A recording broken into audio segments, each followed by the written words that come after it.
Hello.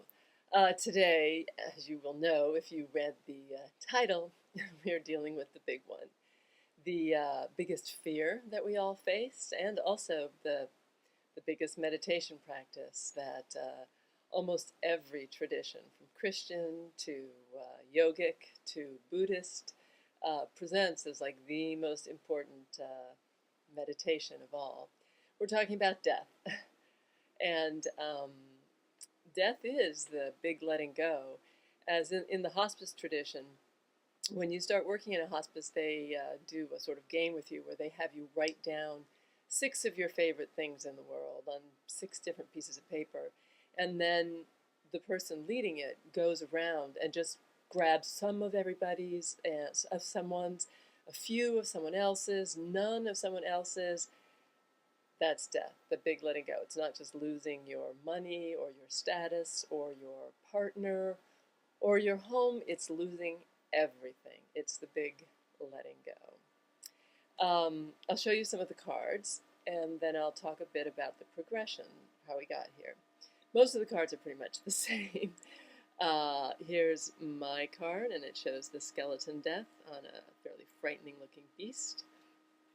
Here's the Rider-Waite version of death, and it shows death in a black armor on a horse, just walking over everyone regardless of station. King, bishop, poor people. Here's an older, and this shows death with the scythe, which is a very familiar image, and is also on my other deck, which shows a solar eclipse as well. And the same image is also on Crowley's deck. So you see, there's not much need to talk about the symbolism there. It's pretty straightforward. There is an interesting progression on the path that we are taking. And in considering that interesting progression, it's also important to recognize that while we talked about justice as an important turning point and balance point, this is really, really the turning point, the transformation point, the letting go, in order to move on to realms that we could not reach if we could not let go of something. But also, it's not the end. There are many other cards that come after this, and then there's ultimately a return to life. So what we're asked to do here is not so much to actually die, but to perhaps to let go of something, some important aspect of what we consider ours, our self, our personality, or perhaps some actual thing, and or to also consider, to meditate upon our own mortality, and through that meditation to come to some deeper sense of awareness of who we really are and what we really value and what makes a good life. If you think back about the three cards before this, you can think of the Wheel of Fortune as the world. That's like, ups and downs and the turnings and tossings, everything around and around again. Things are good, things are bad. That's the world, that's the Wheel of Fortune, that's our life. Then we come to justice, which is balance and consideration, and is also metaphoric for the kind of contemplation or assessment that is part of the process at the end of life, if you have time for that process, where you think back about what has been the value of your life. What do you truly, what do you appreciate about it? What do you wish you'd done differently? How well did you love? What matters most in terms of the life that you've been given? And then we come to the Hanged Man, which could be symbolic of the hanging on to life, or to whatever it is that we don't want to let go of, and the suffering that can be involved with that, as we're not ready to let go. Even if you think about the image that I used when I spoke about the Hanged Man, the image of Odin hanging willingly on the tree Yggdrasil, the tree of life, for the purpose of gaining wisdom. Think about it, he hung for 3 days and 3 nights, and during that time, he must have felt a lot of pain and a lot of just hanging on, trying to get through it, until at some point, he too had to let go of whatever was making him hang on, had to suffer a symbolic or a metaphoric death before he could reawaken, having shed his old self and come true to a true sense of wisdom. That's the only way it can happen. So, as much as I've spoken about death as a positive thing, and there's good reason to speak of it as that, um, as I may have said, it's the one card that when it comes up in a tarot reading, no matter what, no matter how many other scary cards are in the tarot deck, like that's the one card that the person sees and goes, "Oh my God, what does that mean?" Because we are afraid of our own death, even if we think that our life is so difficult that we're not. Really, truly, that means we wish that our life were easier or more comfortable or happier. But the truth is that the idea of not being is almost incomprehensible to us.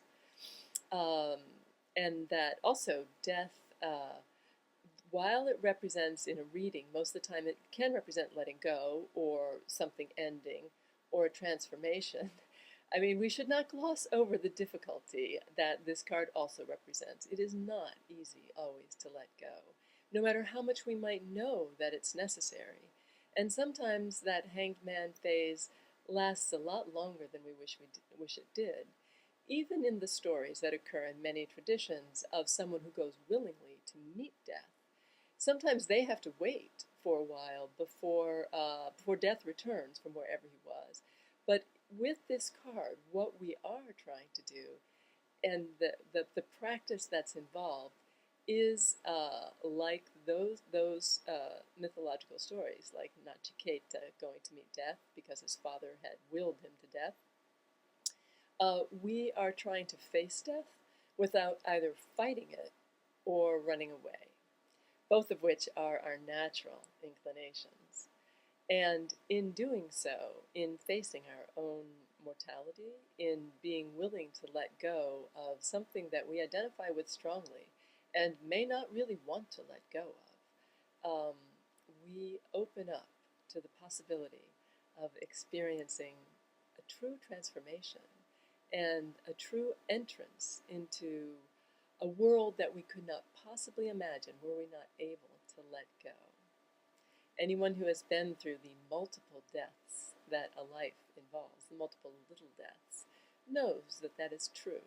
No matter how difficult it's been, no matter how unwilling one might have been to let go of something, invariably, at some point, you see that it served a purpose, that without letting go, no matter how painful, you could not have come to the place that you then arrive, even if you would never wish to do it again.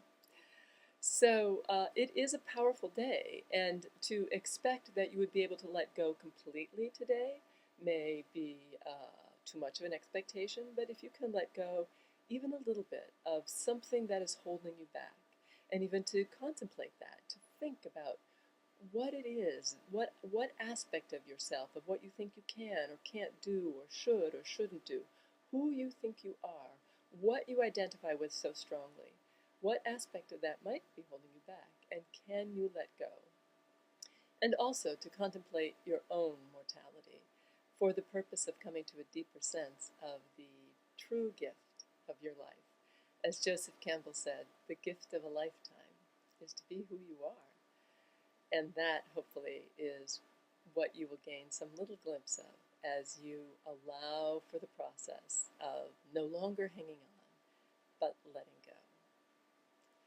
There's a good reason why in the yoga class, Shavasana, the last pose, which most people experience is just a chance to rest, it's called corpse pose, and it's meant to be practice for dying.